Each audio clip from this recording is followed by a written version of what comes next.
Chaque année, je me suis redonné de nouveaux objectifs.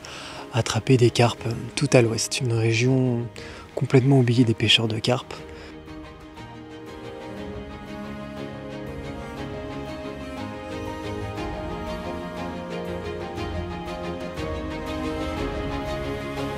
Des landes, des rocs, des bruyères, des ajoncs, des marais et des tourbières vraiment déconcertantes. C'est vraiment un endroit magnifique.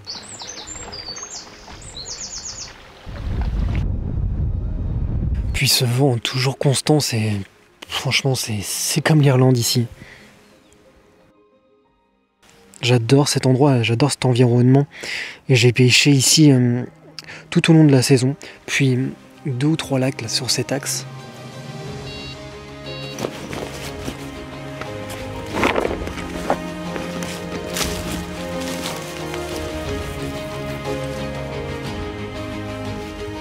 Avec quelques poissons cool, c'est vrai.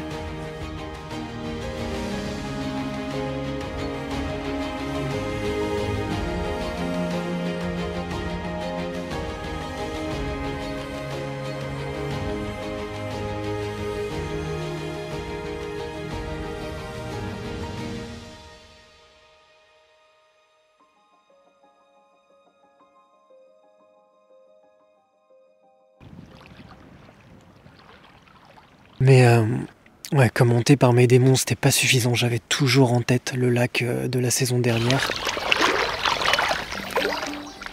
J'aime pas ça. D'habitude, j'aime me concentrer sur une flotte et m'y tenir. Revenir sur plusieurs petits créneaux et puis en tirer une belle histoire. Je devais retenter ma chance pour cette énorme commune qui m'obsédait complètement depuis le dernier confinement. Je l'ai observé plusieurs fois. C'est un poisson solitaire qui reste dans la catégorie des poissons très peu capturables.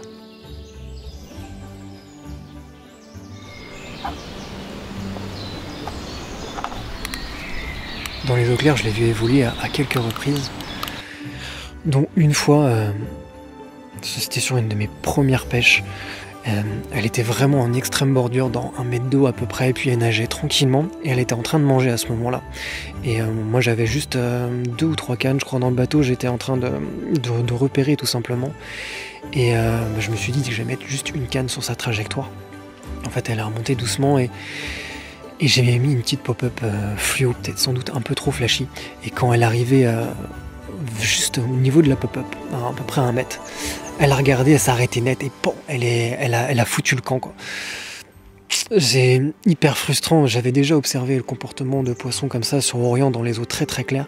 Mais voilà, c'était comme une alerte, comme une alarme pour elle.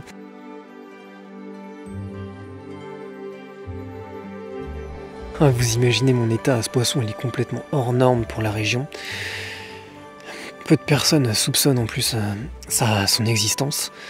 Donc j'étais dans un état vraiment de frustration extrême.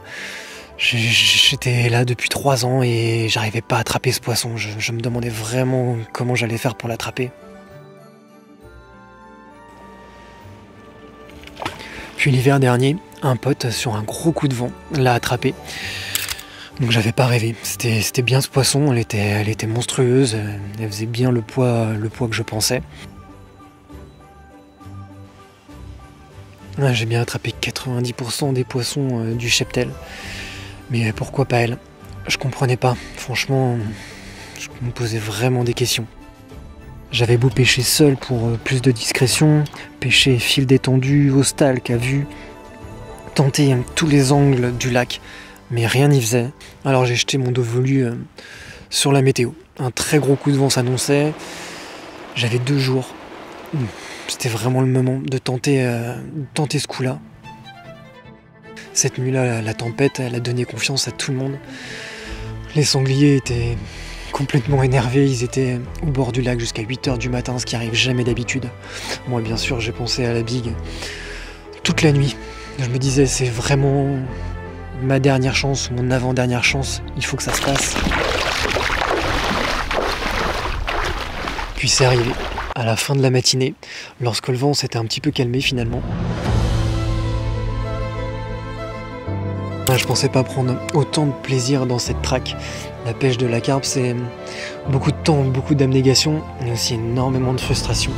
Mais lorsqu'on arrive vraiment au bout de sa quête, c'est quelque chose de tellement fort. J'arrive pas à retrouver une passion qui permet de générer autant de joie. Après, c'est sur un laps de temps très court, mais c'est vraiment quelque chose d'à part. C'est presque indescriptible.